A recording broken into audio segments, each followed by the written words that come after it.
Kuli pibro kipar jor kipjusin dan pe kubor kan channel dengan ne por perlong an pen i pe ngini gidong komen halor kajing ong jong uba ada arden basai moy halor kajing kang jong u lampang kaing dorbar halor kajing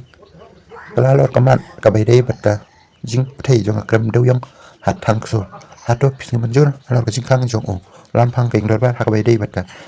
mat yakren haing dorbar lahdo kata kajing yakren unde ban sange haba kajing inquiry karang ya shaphang lane don e shandet halor karai jong ka sarkar ni don e shandet hakabai bat ki high level te perlu kami pensel ke por ko chumpi tentang ini pe kakam speaker de benung daki retired judge nen daki IAS om daki member jong ka assembly namar kalong sha liang parat karkom trikam nangta haba om sha banyak krenti om toy ban penong dorbar government bamsam to yas ngam tuno kipai ba na yas ngam daga jimut sneu party ngam daga jing shaphang pinna bante kalawe jong kari bakumne ken hammi na ying dorbar dara ekimar om sha ulampang jude ban sha shiliang hapra nai da sha aru la dap sing tu hi bakiyati lang baya bamlang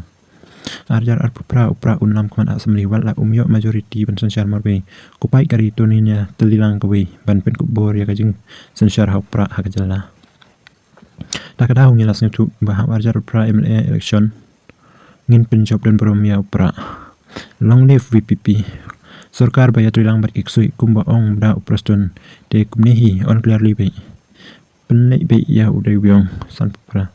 bunbui phaki garo. Beware of corrupt government. What is the point of having assembly if core issue is not allowed to discuss? Yes, hapra tang kita balik jelaya selana ki garo ki keren persya iko PPP.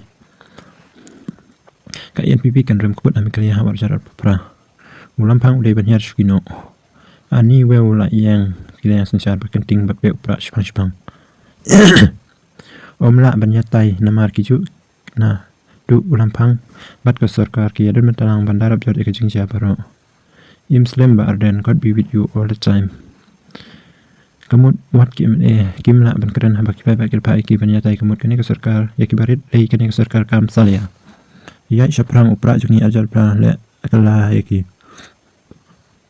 What is the issue not discussed? Is this a democracy or is there any fishy controversy? Om sha menta ajar pra unbat ya ulakam sensal nyo kanglat shu. Pra baro ceni wow balai omlong banyatai da omlong telak dei ban pla da o mining miskar ba balai laki dewiong bean pra sarkar NPP UDP HS PDP BJP mi kiya kili sarkar bamsam penyap priu penkiu ya drok hadikasi kane dei kam bal penkiu la kane sarkar MDA tu lampang baya syal yang VPP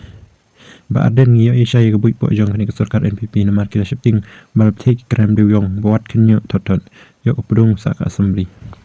waro hapra wow ko sarkar balai pia asap dukat ne pimdan shu komen simpriu wat adin balayap kimen simpriu ro pida rapjot MDA government down shame on you government hapra what is the point of having assembly if core issue is not allowed to discuss tikna kim sha ladap kang lupa kun lar banyatai semang kane hapra MDA tu sarkar tu karbit baik peleng hang ne pau bawat MLA kidang tiban syal tu lanang syai syushu namar meno lalai sahu kitrakit duyong yang kipulit daki leng kodong hadu ukun rat ula ong wala kiu 4 million ke MDA tu hawar jarar pra lade ban pasong ying no kum gini MLA bamdu kupai ba tu daya kelatia no nang ta hapra nada om sha kapau maku dan kilang mat ka sarkar pemburi ya kejing shisha de namne perlu kubisi jarngong in sing tepat aku video